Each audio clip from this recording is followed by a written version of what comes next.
That's Trixie. That's Trixie? Yeah, What? Trixie.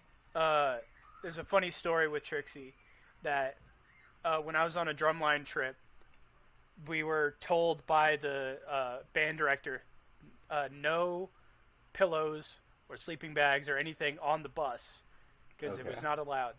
So me and a couple of other people in my section were like, well, they can't get us in trouble if we bring stuffed animals on the bus and just use them as pillows. So me and my whole section went out and bought a bunch of like ginormous stuffed animals and Right. we used them as Okay. pillows. But yeah, Trixie's my homie because I know you got And the bear. oh yeah, Yeah. we're hiding the bear for now. But you know the bear. I like that. I am happy that you did your research. You did your homework for this. As soon as I said, "Hey, you want to be on this?" You got to it. You saw every episode. You commented on every Yes. episode. I like that attitude, bringing it to the table.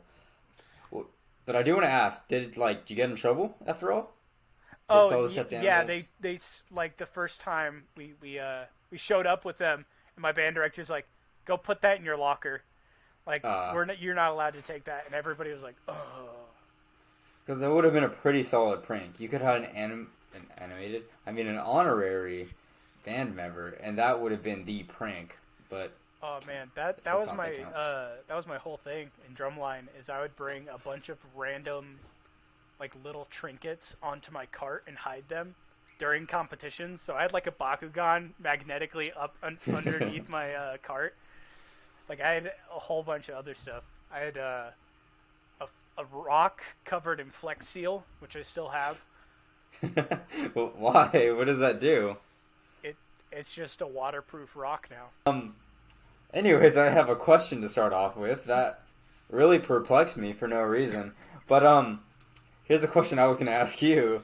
Um, say tomorrow you figure out that you're one of 500 clones of Lucas.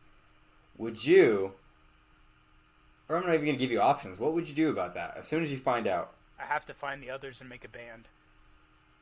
That That's is a good that's the answer. first answer because I play a Extrapolate. trumpet. Like I know You how to play play a the trumpet. trumpet? So So you're going if big band then? if the others know how to do it, then we'll get together and we'll make a jazz band or something like that. That's genius. That is so much better than I would We'll, have. we'll get like five of us, and then we could get the rest of them and put them in the audience. Oh, so you don't even have to get your own audience. That's so smart. Then you have a fan base already. And Exactly. then how are they? Are you gonna make it Lucas themed, or are you gonna hide that fact? Oh, we're gonna do like Daft Punk, where we all have masks, but we're all the same person underneath. That'd be dope. And then for your last performance, you take off the mask, and everyone's like, "Oh my god!" And then everybody in the audience takes off their mask, and it's the whole thing. Yeah, it would be a great ending. Our final concert. Yeah, Never and then you all make just any more fly music. away.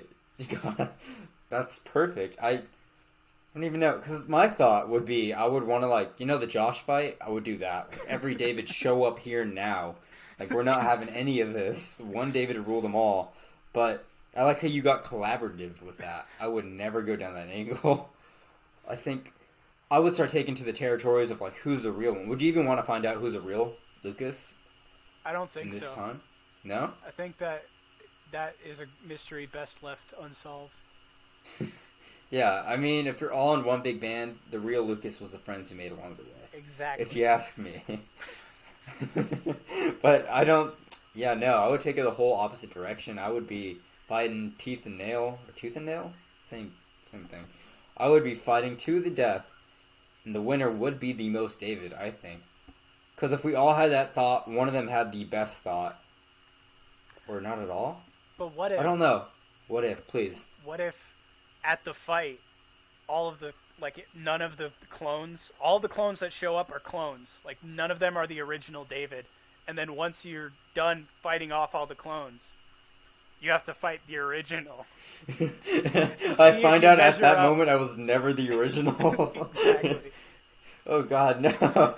It's I'm like a robot or something. I found that out. Somebody cuts me, and there's this and It's then it's like the first Terminator scene where you I see pull his off my arm. wrist. It's like and dude, that's the plot twist. And I see a bloody David on the floor. I'm like, oh no, oh no! And I then was the fake all along.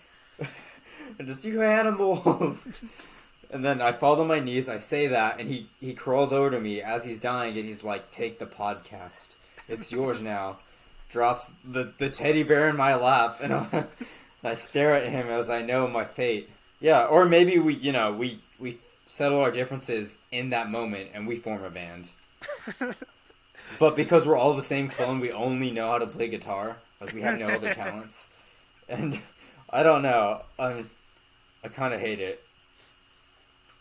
Well, there's a lot of good guitars. One of you can do rhythm. One of you can do lyrical.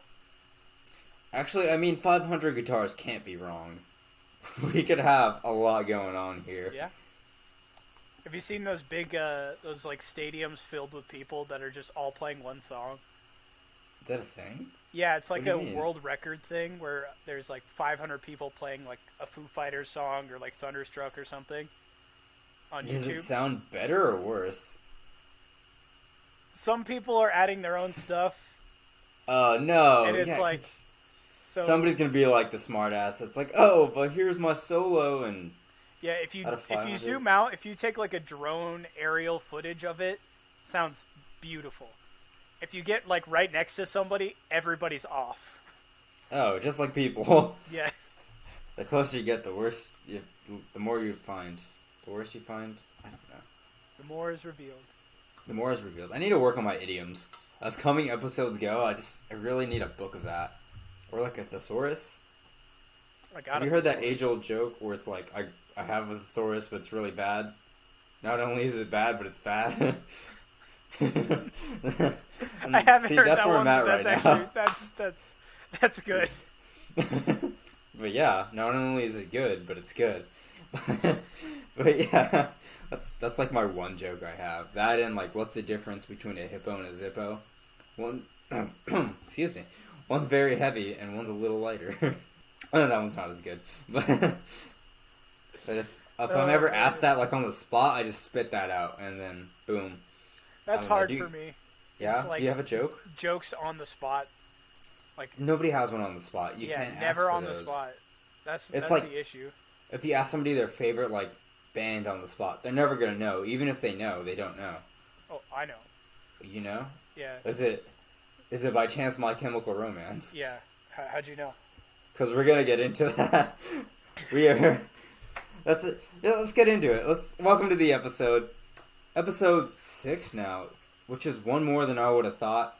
Here's Mr. Chubby Wubby bringing us together. Mr. Lucas Pyle.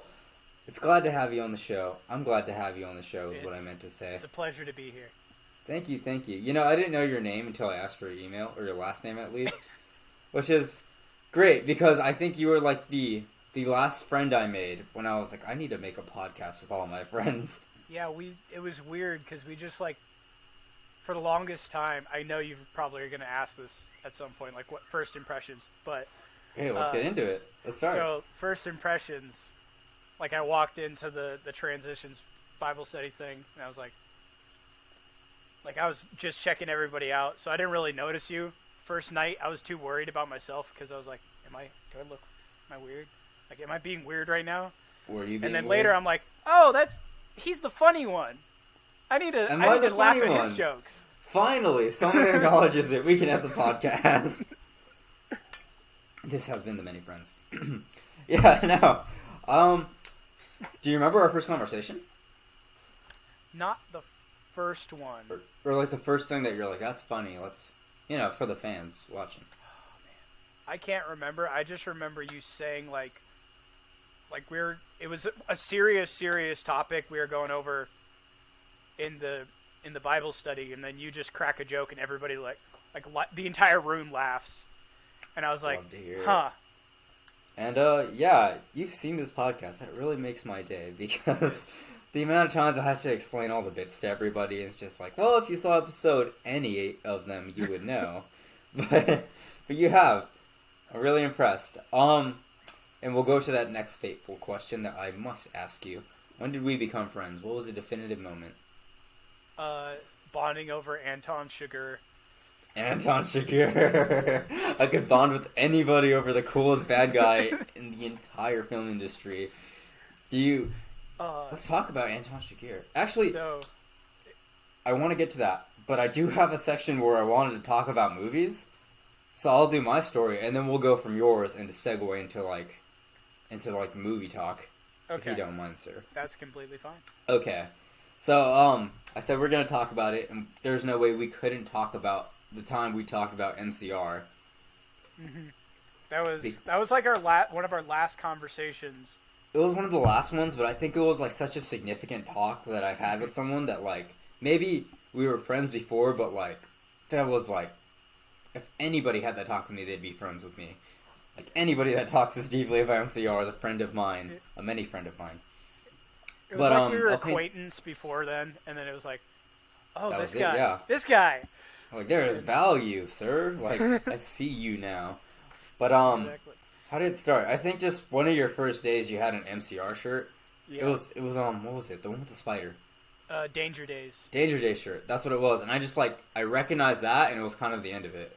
And then like was it Thanksgiving when we had this talk? Thanksgiving or like one of the last days. It's one of the last days. Because you said, "Oh, I like MCR," and I'm like, you know it? Yeah. You know came up my to me and band? you're like, "Hey, you said you like my MCR shirt." And I was like, "I do, but I don't know a lot of their. I only know like the Black Parade song and maybe like a couple others. I guess enough to know your shirt." And you're like, "Do you know the story behind it?" And so instantly I was like, "There's a story behind it. You have to tell me, because I'm all about stories." And do you want to just really quickly just throw us those like the stories of both, just real quick? Well, You talked about there's Black kind Parade of like and Danger Days. well, at least think for it's interesting Danger. enough. Well, every single MCR album is like a storybook almost. So it's supposed to That's the best have kind of album. it's a concept album in each one of them.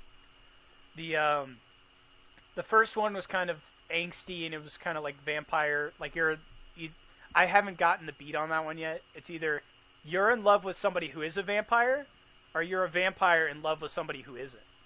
And I haven't gotten that concept yet. Wow. So Twilight. But then, basically, but cooler. actually, the inspiration for Twilight though is those You're joking. first two albums are the inspiration for Twilight. Really? And, yeah. So that lady listened to it and wrote like a fan fiction kind of vaguely based off of those albums, which eventually turned into the Twilight books and the movies. I genuinely didn't know that, and I kind of love that. The funniest part is when they were making the movies, they went up to MCR and were like, "Hey, can you make a song for the movie you helped inspire?" And the lead singer, Gerard Way, goes, "No, I have a kid. I'm going to go do Yo Gabba Gabba instead." Did he do Yo Gabba Gabba? No. There's an MCR like little clip of them on Yo Gabba Gabba. It is insane. That is significantly better. I love that. I know they did a cover of a Bob Dylan song for the Watchmen movie, and I love that song so much. It's Desolation Row. Desolation Row. Yeah, I love that version so of good. it. So good. Sorry, Bob, but you've been beat. So yeah, vampires. So then, the first one is like those first two are vampire-esque things. This Black Parade is all about death. The entire album is about a character known as the Patient who is dying. He gets cancer and he's passing away, and the whole album is about him coming to terms with that. That's so cool. Like, it's a concept. I love it. So, in the main like idea or concept behind it is that when death comes for you, it doesn't come as like a scary Grim Reaper with the scythe. It comes as your most fond memory. Which is the parade, right? Yeah, that's the parade in the Black Parade. Is death is showing up and taking him to the afterlife as his most fond memory with his dad.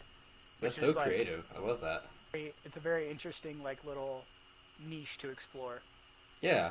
And then the fourth album, Danger Days, is a radio broadcast in the post-apocalypse, like at there's like a footer or a header and a footer of the album that are like a radio entrance or a radio talk show starting for the day. Mm-hmm. And then the whole album is like you're listening to it driving on like the back highways of the U.S. in the so post-apocalypse. Cool. It's so sick. Yeah, I remember you told me, you're like, if you ever listen to the album, just be driving through the desert. And yeah, this must have been like the week before I left, because I drove through the desert on my way home, playing that, and let me tell you, Vampire Money was the best song I've ever sped to in my life. That just one, like going 120 and just like, oh, I could have crashed and died there. I would have been like, that was so cool. There's that song, I think, it's based off of it's like a riff off of another like similar song, Ballroom Blitz, I think. Yeah, you know, I noticed that because at the beginning they start with like, "Are you ready?" Some name. Are you ready, Ray? Yeah. Yeah, they do that exact same intro. I didn't know. I was like, "Ah, that's pretty cool." Yeah, it's very interesting. But yeah, let's talk about Anton Chigurh. Yes. So do you want to lead in with the story, or should I lead in with the story? Go for it. It's all you. So, we were having a movie night and you were the one, you were hosting it at one of our friends' house. And I'm glad you know the rule not to bring up somebody's name. I'm being very, very careful right now. But yeah, so at one of our friends' houses, you were hosting a movie night for all the boys, and it was No Country for Old Men. That's right. And I was like, I haven't seen that movie like yet, but I know it's really, really good, and I've seen like a bunch of clips from it. So that was my first time watching it. Was with you and like everybody else. Yeah, because nobody had seen it or heard of it, and I was like, that's just an injustice. I can't be here giving them not the good news, you know? Exactly. I was so excited to see it because I was like, I haven't seen that movie. I know it's good. I know it's really good, and I need to watch it. And I knew of the bad guy, but I didn't know how good it was.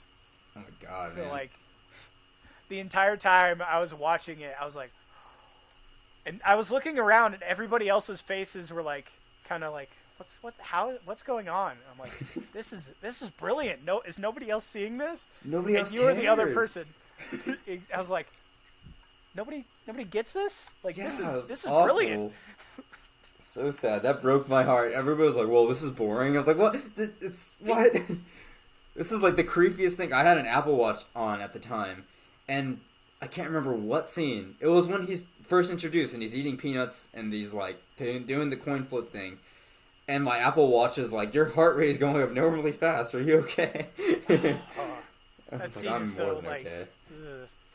Oh, it's so good. Which I think I saw like an article where it says that Anton Chigurh is the most accurate depiction of a sociopath in any film ever. Because he can't control himself. Like, he's like, I have to flip the coin. You have to call the coin. That's right. You have to. Otherwise, like, I can't, like, he can't control himself. It's crazy. It's so good. I never even thought of that before, but that's so cool. I just, like, the way he has to go out of his way to mess with people is so, it's insane, but he's, like, so dedicated to his, like, act that he's doing. He just, like, doesn't break at all. It's so exactly. Good. That actor, which I don't know his name, and he's, I'm sure you... Javier Bardem. The first time I saw him was in the Bond movie. Oh yeah. The modern Daniel Craig, where he good. Does the thing with his face. The face thing. Mm-hmm. Takes out his teeth and the whole face just collapses. Like, that's good. Sinks in. I was like, ugh. That made me remember him forever. And then I saw him as Anton, and I'm like, hey, that's the guy. Yeah, he's the guy that gives me nightmares. So cool. Love him. Yeah. Yeah. I just think, I think about that movie and I smile every time. And it's not a movie you can watch every day. It's a very slow movie. But it's kind of like the fact that it is a slow movie, that there's so much payoff and there's so much meaning behind it. And I could talk about it forever, really. Yeah. That's me with episode 3 of Star Wars, but... Really? Do you think it compares? not in the same way, not in the same light. I But for think me being a like lifelong Star Wars fan, ever since I'm pretty sure I saw Revenge of the Sith in theaters did you? because my dad dragged me along at like 4 or 5 years old. What an honor I that didn't was. understand what was going on, but he's like, "You need to be in the theater to watch this." And I'm like, "Okay." I didn't understand a thing, That's great but though. like, But you knew. I know that I You were was there, there yeah. in theaters watching Revenge of the Sith. Yeah, and I think they're just different ballparks is the issue. Because, like, No Country is more of an artsy kind of movie. Like, it's slow, there's no music ever, and it's all about the acting. That's what makes it great. But, like, Star Wars it's just a fun movie to watch. It's like you turn off your brain, you let the fun lights, the sounds kind of consume you, and boom, it's... Let John Williams take you to a galaxy far, far away. And he certainly does, a long time ago. But, yeah. But yeah, that's just like with the build up and the like everything that I've seen up until Revenge of the Sith, I could rewatch that movie over and over and catch like little details that like were added kind of in post with Clone Wars. Okay. Oh, are they doing that? So it's like it's very interesting the way they kind of left a lot of it open ended so that you can go in and fill in the blanks later. Whoa. Like what? Yeah. Like what was happening at the beginning of the movie was Anakin and Obi-Wan were coming to Coruscant because the Chancellor was being kidnapped. Mm-hmm. Right before they came to Coruscant, they met with Ahsoka Tano, and they were going to go siege Mandalore to capture Darth Maul. Okay. And that's the end, like the last story arc of the Clone Wars, is Ahsoka versus Maul, capturing him, and then the entire events of Episode 3 play out at the in parallel. So like they have a lot of like audio cues and like little clips that show you like this is what's happening while Revenge of the Sith is happening. Okay. So like you could watch them like one after the other or even parallel and see what's going on at the same time. That's pretty cool. I've seen all of Clone Wars. Wasn't a huge fan. Like I know there's a lot of huge fans out there, and I don't amount to that. But yeah, that's you, yeah. But I see the context, and like I wish I appreciated it more. I think it's just like it's impressive. It is that they got all that, and especially if the fans are like so diehard for it, means they did something right. Yeah, that's really cool. Yeah, my experience with Star Wars is, for whatever reason, I had the complete saga, the Lego game, when I was like little, and so like I had never seen the movies, but I just like I knew the games back and forth because that's like my favorite game when I was little, and like when you get to that very ending in Revenge of the Sith when you're playing it, and you're no longer playing with your friend, but you're fighting each other, shattered my world. I was like, whoa, this is serious. Do you like Marvel movies? Because you like Star Wars. Do you like Marvel? I used to. Ooh, let's hear it. Speak your mind, child. Not anymore, because for the longest time, ever since Iron Man came out, me and my dad made it a tradition to go and see every single Marvel movie in theaters. Whoa. Then what happened? The Endgame happened. And was that just the end for you guys? Yeah? It's done. You were satisfied? And I was satisfied. They killed off Tony Stark. It drew it to a very nice bookend. And it was like, here's Iron Man, here's Endgame, here's everything in between. Mm-hmm. It's one complete story. And then they're like, oh, we can continue it and we can keep making money off of this. And I'm like, but the story's over. Iron Man's story is done. And they're like, yeah, whose story is it every now? time? Is it Spider-Man's? I think it's Spider-Man's. That's the only one I've seen of like the new stuff. I think that's the only new one, isn't it? I don't really know. What was I going with this? But yeah, just Marvel's always lost me at the comedy. Just can't get behind it. I don't think it's funny. I think it's really dumbed down. And people hate when I say that, but I believe it. I have to agree. Yeah, okay, that does Like make after the reason I kept watching Marvel movies was because it was a tradition with my mm-hmm. dad, and and I wanted to get to that climax of Endgame because like you watch what is it, Ant-Man, Oh you god, watch like Ant-Man. Black Panther, you watch all these like first superhero movies, and it's like you're just versing you, but with a different color scheme, and you're cracking jokes. I'm like, I've seen this 5 times. Exactly, because it's like there's two categories of Marvel heroes. We've got like the war-hardened like soldier, or we have this very quippy, mundane man. Yeah. It's just I don't know. I think like I've seen it. I've seen one of them. I've seen them all, Hmm. but I don't know. I mean, they're not bad movies. They're doing good. See, the masses like the Marvel movies, and that's why we're getting more. And I don't know. I think we can make them good. We really can. We're not. And I don't know. I'm glad we're making jokes of it now. Like when the Batman movie came out, there were so many memes about like when Batman doesn't say "Oops, didn't mean to do that," and like it's like yeah, it would be a sucky movie if Batman quipped. Please keep that going. I don't want sucky quips anymore. Yeah. I don't I know. I love the new Batman. Oh, such a good Honestly, movie. I don't get to talk about it, but oh man, it's you don't get to talk because about it. nobody's seen it, man. Everybody sees Marvel, but nobody sees DC. And Okay, we'll put out the spoiler warning right put now. out the spoiler warning. Everybody, we're spoiling Spoiler Batman. warning. If you haven't seen Batman, stop this. Go see Batman. Come back. You didn't even have to come back. Just go watch Batman. That's more important than this. Just go watch Batman and then listen to Nirvana while driving 80 down the freeway. Yeah, find out something in the way. But oh my god, Batman was so good. It was good. It was My favorite part about it was the end. When when they're like, oh, he finally realizes how bad he's been tracking down these people, mhm. and he actually goes, "I'm not the hero. I'm actually just a vigilante killing people. I need to go help people." That He was lights the flare. huge. I was like, See, that's they, something a Marvel they movie did can't Batman do. right? Yeah, we're like, oh, somebody did something real bad here, and like, I'm glad we're kind of acknowledging it because Batman's kind of going down that like, he's basically a bad guy. Like the Snyder Batman, Yeah. I have issues with him. He was not a good person. No. But yeah, I'm glad they got it to be really dark, but they kind of like acknowledged that he is a hero at the end of the day, or he has to be a hero.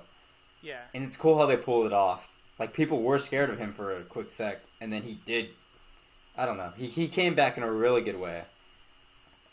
Yeah, because he's like the entire movie. He's vengeance. He's the one. He's Exactly. the Dark Knight, and then at the end he's like, I'm not. This isn't what Gotham needs. Like Mhm. Gotham doesn't need another Penguin or a Riddler or just some guy Yeah. going around the hit city punching people.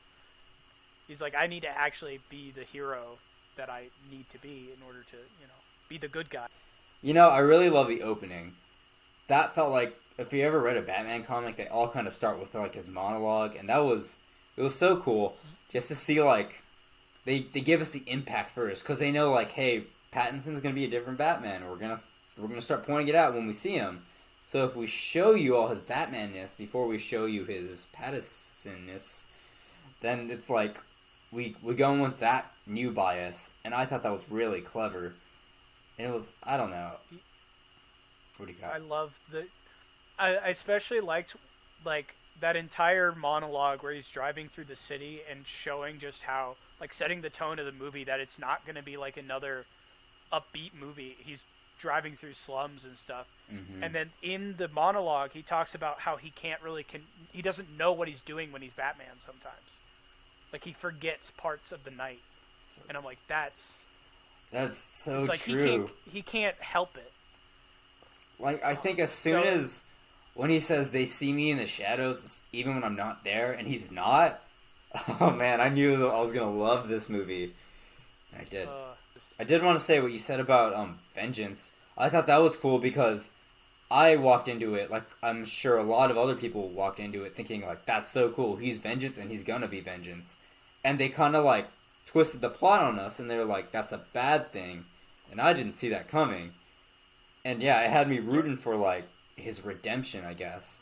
just coming back into like hope. That's so cool. Yeah. It was such a great shift, and that's the way that I like Batman being portrayed, because in most of the Batman movies, he's like the shadow out to get the bad guys. Mm-hmm. He's the but Dark Knight. in like there's a Justice League episode that begins like that, where the rest of the Justice League is battling this team of superpowered children that are going to destroy the world. Mm-hmm. And one of them, her name is Ace, and she's the most powerful of all of them. About. And Batman comes up to her and just sits with her on the swing set and is like, "Hey," she goes, "I'm gonna die, right?" And he's like, "Yeah." He's like, I don't want to be alone. Can you just be with me in these last moments?" And Batman stays there and holds her hand and just is in those final moments. And I'm like, that's the Batman I love. Yeah, because that's the Batman we Bruce Wayne. need. Oh man, that Batmobile scene. The entire Batmobile like fight scene, that entire thing, So good. start to finish. I listen. I saw it in a theater that was 4D, so the seats moved, and Like you rumbling. felt every drift and every turn. Like the entire movie kind of sucked because like it really ruined it. Like somebody get punched and you jolt and you'd be like, "That's annoying." And like when he came out of the water, they like squirted water on us, and we're like, "Ah!" But that Batmobile scene was so worth it. Yeah, They were like $40 tickets, and oh man, I don't regret it. I don't. that is. I would want to do that. I want to experience Just that one scene was worth it, but yeah. Just the base of that entire the engine startup. The sequence. engine started, and there was like a smoke machine going in there when that happened, and it just felt so immersive. Oh, Man, so cool. That's awesome. No, yeah, but it's a pretty good movie. I don't like that people are saying it's not as good as Spider-Man. Breaks my heart. That does break my heart. It is way better than You Spider-Man. know, what did you think about Spider-Man? And we're probably getting dislikes on this episode. That's okay. I'm gonna like it back, so it's fine. Okay, yeah, we'll combat it. we'll just outnumber them. I liked it, but it was like I liked it because of nostalgia. I didn't like it. There for you the said story. it. You said it. Nobody else will admit it, but it's only good for nostalgia. It was It's riddled with man, plot holes. Andrew Garfield and Tobey Maguire and all the old villains. I'm like, man, that's awesome. That just hit my nostalgia itch real good. Yeah. And then I'm like, it's like every other Marvel movie. It's just like, oh, so there was 1,000 plot holes in here and we overlooked it because something good happened. But Yeah, it's like, because I don't care about the so story. you're pulling yeah. them out of time, right? You're pulling the villains out of time at the moment they die. But wouldn't that apply? They're gonna also go back to the and die. Spider-Man? Yeah. Oh, what about Spider-Man? Because they're pulling them out at the moment they're about to die. Oh, so they shouldn't be like So so much older? Is that what you mean? I don't know. It's just the logic of it doesn't really apply. I don't to see the- how it's to the helping heroes. them. Yeah. I think most of them 'Cause are it's still like- dying. Yeah, But yeah, like if I don't know. There's I so don't know. much. I think the villains had like no motive too. The lizard, Yeah. he was like he had no issue with it, and then everybody like went crazy. And he was like, and so it begins. So he chose to fight for no reason. Sandman had no reason to fight at all. yeah, He liked Spider-Man when they met each other too. he liked Spider-Man. He obviously wants to change so that he could be with his daughter again, like in the Tobey Exactly. Maguire film. I don't see. What caused him to change? Like that, there's nothing. And like honestly, yeah, he was already kind of fixed by the time he knew Spider-Man. He like his morals were different. He was gonna go off and live like a peaceful life. If he's gonna be human again, they're just gonna throw him in prison. He has no escape now. Exactly. Octopus is still dead for sure. Yeah, I mean, there's even with his thing fixed. Like he still, You're going. Yeah. It's a nuke. yeah, he still has to just drown died it. by a nuke. And he kind of got control before he had to do that anyways, like a second after he found out who Peter was. Yeah. I don't see the point. It's so Yeah. dumb. And that happens like halfway through the movie. Just start the movie there. Because that whole like cliffhanger we had from the last movie was fixed in 5 minutes. The only thing that was really changed was he couldn't go to college. Which should not be what the movie's about. I don't care about Peter Parker going to college. I don't. It's like, oh, he doesn't. Like he can't he doesn't know all of his friends. Okay, Aunt May's dead. Uncle Ben's dead. I did care for that his parents scene. are dead. I'll say that. When May died, I was like, this is the Peter we want. Like, he's not just going on a European road trip and having, like, jokes. He's, like, actually feeling stuff with great power and great responsibility. That's good. Not the whole entire first part. I did like seeing Daredevil. That made me happy. It was unnecessary. Yeah. It was nice. It was like, oh, look, they're actually acknowledging that whole little spree of TV shows happened. I really did like the Daredevil show. Say that. But this brings us to our next point. We're having all this fun talking about MCU and why Batman's better. But if you could create your own completely randomized, not a single logic to it, cinematic universe, who would be in it?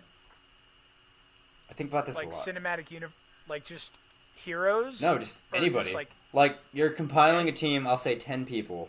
They can be from any show, any movie ever existed.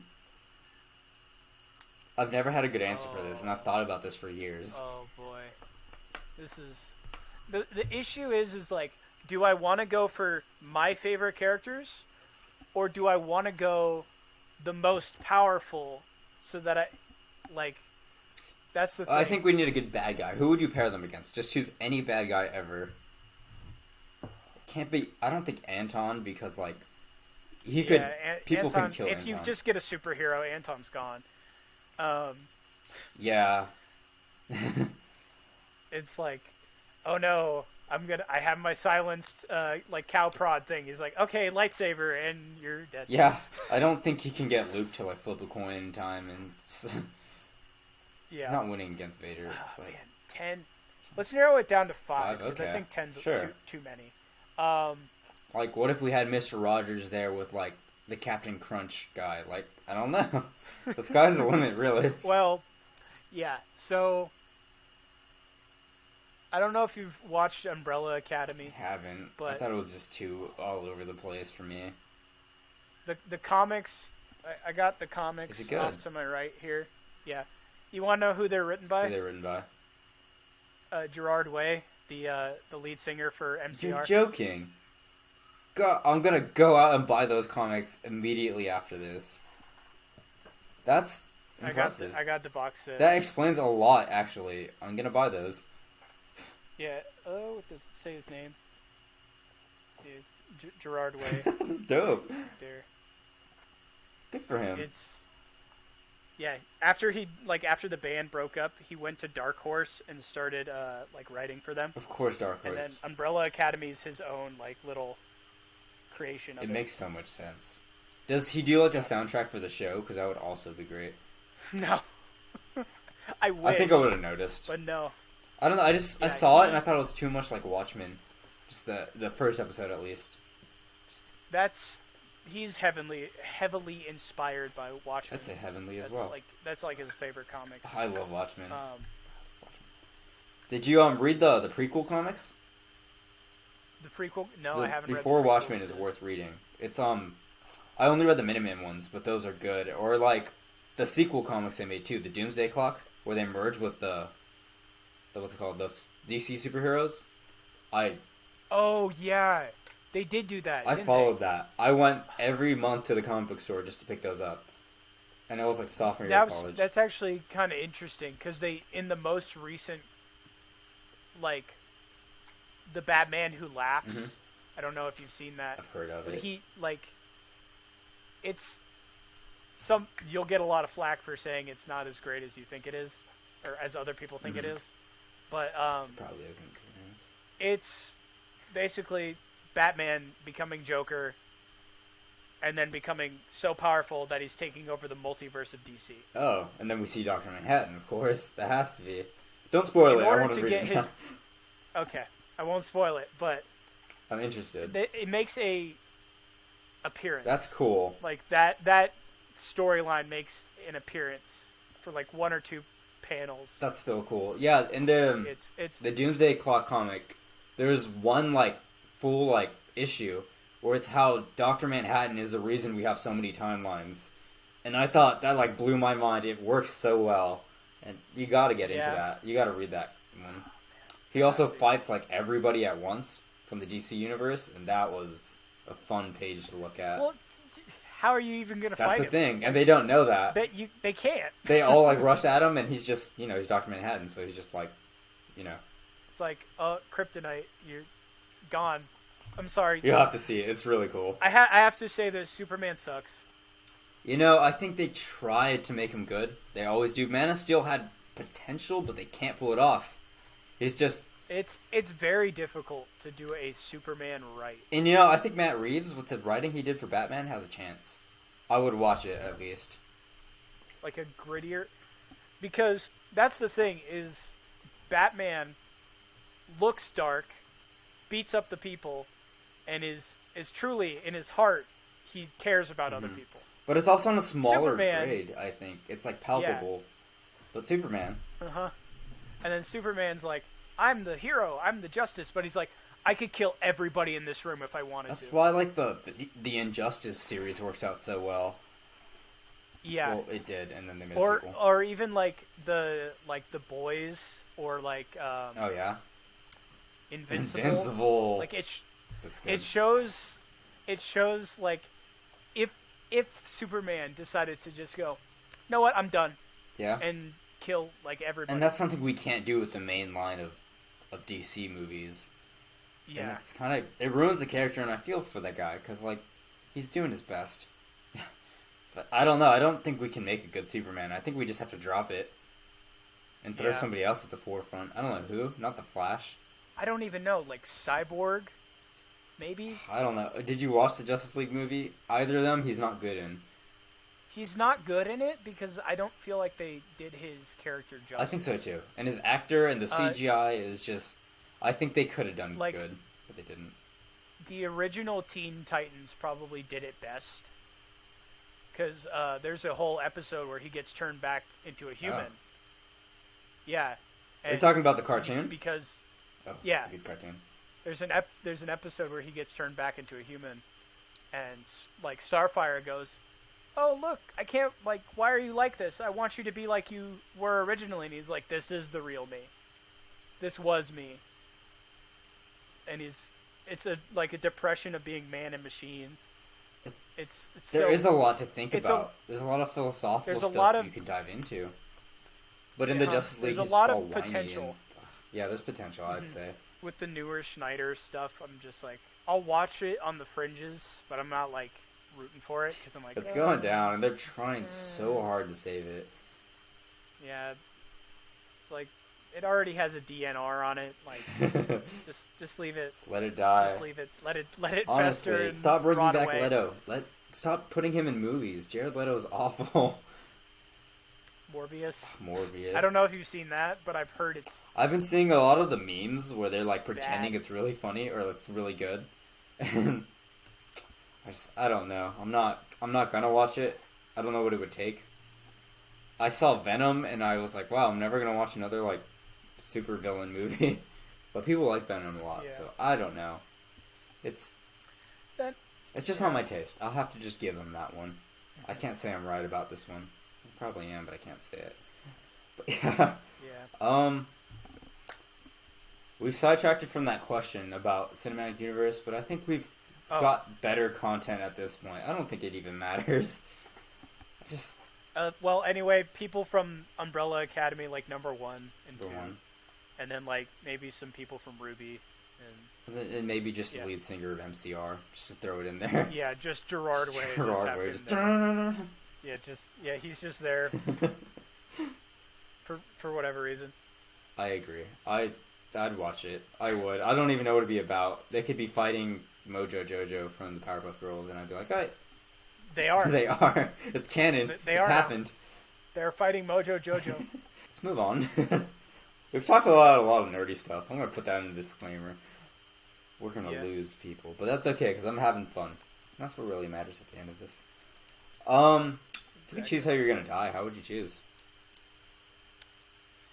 You know what would be a good way? Is giving a last stand. A last stand? Like a last... Or maybe like a Mexican I don't know standoff? Where are you going with that? No, like a overwhelming odds of enemies coming at you. Oh, so like a Red Dead fighting kinda. Off as many... Yeah. Spoilers for Red Dead. They did. That's one of my favorite scenes in all of Clone Wars. Period. When does that happen? Is they made a character for the show called Jedi Master Amagundi. Interesting. Jedi Master, I'm gonna die. Oh, stupid. Is that really his name? But yes, Jedi Master. I am Gundi. Amagundi. Gundi. So he goes off in the Last Stand. Yeah. So like the entire thing is Sister. it's the Battle of Ryloth, and the Ryloth people are stranded in the mountains with this Jedi general and his clone troopers. And they're like, we need to get out. There's droids coming. So what they do is the Jedi and the clones make a last stand, funneling the droids through this single pass. And while the civilians get away, the Jedi Master dies, but holds off enough for everybody else to get out and survive. I think it's cliche. I would hate to die that way. I don't want to die cliche. It's super cliche, but my heart is just like, that's every time I see it, I like single tear. Just you know how I want to die? I want to die like what's her name? Carla Jean in No Country. When Anton shows up to her house, sitting in her bedroom, waiting for her, so she walks in. He's like, flip the coin, and it'll determine if you live or die. And she's like, no, I'm not gonna do it. And so he like very subtly starts to freak out. He's just like, no, you gotta flip it. And then she doesn't, and so he kills her anyways. Yeah. That would be sick. So, like robbing that guy of the power in that last moment. Oh yeah, you're gonna die. Like, I win anyways. I know you said you had an answer for this, so what's this cool trivia? Just random trivia you can throw at us. It's a fun little fact. I guess a little trivia bit because I'm big into D&D right now. All right. So in D&D, there's a lot of alignments, like different alignments for your characters: chaotic good, chaotic bad, or chaotic evil, or lawful good, lawful evil. There's a whole chart. You can look it up online. But based off of each individual ideologies, there's a plane of existence that follows that ideology to a T. Do you think that applies to real life? Are there people just like that? Could you say that you know one person in each, I guess, class? I don't know if I'd... Well, like, it's been debated about in the D&D, like, community for a long time that the alignment chart is kind of goofy because it locks people into that corner. Yeah. But I do know, like, of people that are like, oh, they're just the pure embodiment of chaos. This is fun. Like law rules don't apply to them. Like, they're just like, I'm gonna speed. Do you know people like that in real life? Because I have one. Ooh. Yes. I don't want to name them. Don't name them. Just give me a little quick story. I'm so glad you bring that up. One of our friends, I don't know if he's probably going to be on the podcast. He told me he would watch this episode. So really? People are watching this episode? Are there. Wild. Apparently. I wonder who it's going to be. Apparently people like to see me. It's odd. I guess so, huh? And they like watching you. But who's it going to be? I'll cut it if I don't believe it, but... It's Oh, yeah. He's funny. Okay. Am I okay to say... You can say Levi, yeah. Okay. Levi is chaos. Levi, text us when you get this. When you get to this part. Yes. He is chaos? Text us when you see... I feel like he is chaotic. I think it's chaotic good. Okay. Because he's generally a good guy. But he's chaotic good for sure. I can see that, yeah. I know the man. Where he'd be very disruptive in certain aspects, but ultimately his intentions at his heart are good. Yeah, I can see it. He's and I'm like, chaotic good. So he's like chaotic good. Chaotic evil? And then I don't know, chaotic evil is my ex. we won't have to talk about that. I met somebody yesterday that I believe is chaotic evil to the core. So in the store I work at, we have to stack soda sometimes. And you put them in like those little vending machines that you open like a fridge. And she's handed me like a soda and drops it and goes, whoops, and it goes all over the floor and it's like all shaken up now. I was like, oh, like it's totally fine. And so when I go to get it, I'm like maybe a foot away now. She goes, whoops, drops another. I was like, did you? Nah. And so we're walking over to this fridge, and she gets like another bottle, and she just like puts it away and proceeds to do that with all of them. And I watch in shock at the coolest thing I've seen at this job. It's like, you go. That is chaos. That is chaotic evil. evil. For sure. And I'm so glad I saw that. You're just shaking it up so that the next person who opens it is every single soda. done. There's no winning. Very proud to say that I saw man. that. Just like a quick, but what's one of your funniest D&D memories you have? Or even that you're not part of? So one of my favorite like D&D things was a game I played a while back where I was playing a turtle person artificer. What's an artificer? In my backstory, it's like a scientist almost. So it's like a turtle person scientist, and he's like the first of his tribe to go out into the real world and like experience things. First session, we start in a dungeon because like prison, because my goody two shoes broke a law somehow and was thrown into a gladiatorial arena to fight a troll. So this was like my very first time playing D&D, and I was like, I don't know what to do. I'm gonna hide in my shell so that nobody hurts me. So I did that all the while everybody else was coming out and just like wailing on this. And at some point I'm like, I'm doing nothing. This isn't fun. I'm gonna get out of my shell and go hit the big thing. I end up killing it. Like this is the best moment of my life, of like my turtle's life. It was promptly ended though later because got turned into turtle soup for giants. The best plans of turtles. There's an item. Turn into soup. Yes. There's an item in D&D called the Deck of Many Things, and you have your players draw it, and each card of the deck does something different. The card that my friend drew was, you get to decide the fate of one of your party members on how they die. And turtle soup was the answer. So he turned me into turtle soup. And I was like, you know what? I can't imagine a better way of going out. He's had a good run so far. That's it. He's a hero's death, to say the least. Anyways, I think it's time for us to hit that last inside joke. Do you want to start it, or should I? It's a shared one. You should. Yeah, okay. Start it. How long ago was this? It must have been like the day we met. We mentioned going to like Antarctica. That was just like, that came up somehow naturally in conversation. And yeah. Yeah, I booked a flight that night, and I just showed up there, and then I ran into you on a whole different adventure. Yeah, it was so. Because you were already there. Because like we didn't even know each other at that time, and like we just in passing, like, oh yeah, Antarctica might be a good place to go to, might be fun. Yeah. And then a week later, I see you there. Yeah, like, no, we were. Hey, I know you. And kind of disappointing. Not our meeting, but just Antarctica. Not enough snow. I didn't see anyone else there. I don't know. And yeah. It was. Just... No, what were you doing there? I never even got to ask you. Well, all the documentaries are a lie. I'm just going to say that it's just all island. No, there. I will say it. Yeah. They almost more tropical. The ice caps are already melted. No, yeah, I don't even know why they tell us that in the books, but it did feel a little tropical there. I did see a penguin that was nice.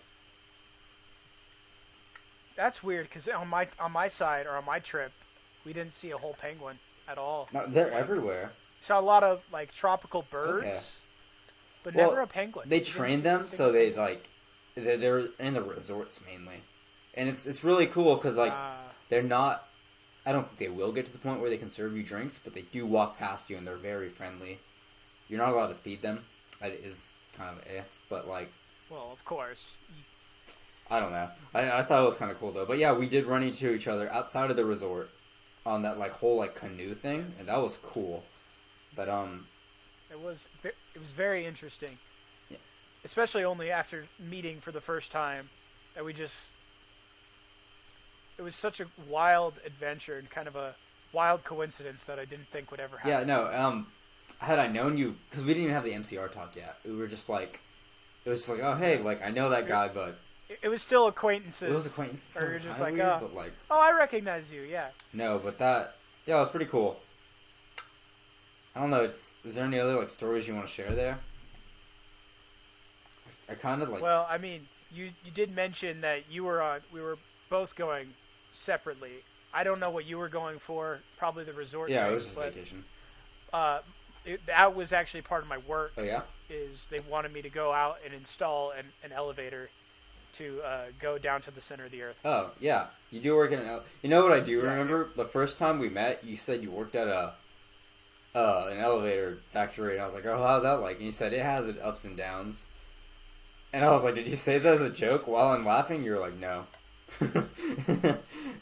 that was gold. That took me a while. One of our other friends explained that to me the other day, or like later on, and I was just like, oh, that's what that means. Yeah. Like I didn't understand it at the first time. I just feel like I would have that ready. Like if I work in an elevator place, I'd be like, what's the joke I can make here? There's a joke here, and then I write it down. But yeah, so you're making that to the center of the earth, which is the amusement park out there for those denying that this actually happened. Yeah, it doesn't actually go down to No, the it's center just of the like earth. It's like water park it's like the kind of. movie kind of It deal. is, yeah. It's heavily but inspired. And who is it? Nick Cage? Yeah, it's heavily or inspired. Brendan Fraser. Yeah, I think it was a Nick Cage movie, but they didn't have any. Like it was mainly bare bones when I was getting there, so it wasn't like a whole. That bunch was of impressive. stuff Because there. in the week I was leaving, there at least was that full elevator up there, and I thought that was pretty cool. Yeah, but that was our story. Really. Yes. Yeah, I'm glad we were seeing very that. odd. Yeah, no. What are the chances, right? I had to have you on this as soon as I saw you there. I was like, oh, if I ever make a podcast, you'll be there. But that last faithful question that I am reinstating, as you would know, who do you want to dedicate this episode to? And it can be someone we haven't said the name of, so like you speaking their name right now speaks them into the podcast. But it can also just be anybody else, as long as you genuinely want their voice heard. Your voice heard to them. I'd like to dedicate this podcast to first off Gerard Sure, Way. please. Hi, if you ever are able to come on the podcast, David would love to have you. And then the second one, I'm going to dedicate it to our buddy Levi, because he promised Levi. that he'd watch this, and if he doesn't, Leave a I'm comment going to cry. and like it, please. Like it, leave a comment, and then text us. Exactly. That you We're did gonna that. beat out those Marvel lovers with our hatred. Exactly. We have to beat him out. Exactly. But yeah, thank you for being on here. I'm glad to hear from you. And I don't know if I ever see you in the Arctic again. I'll be sure and set up so we can have another episode. Exactly. Can't wait. All right.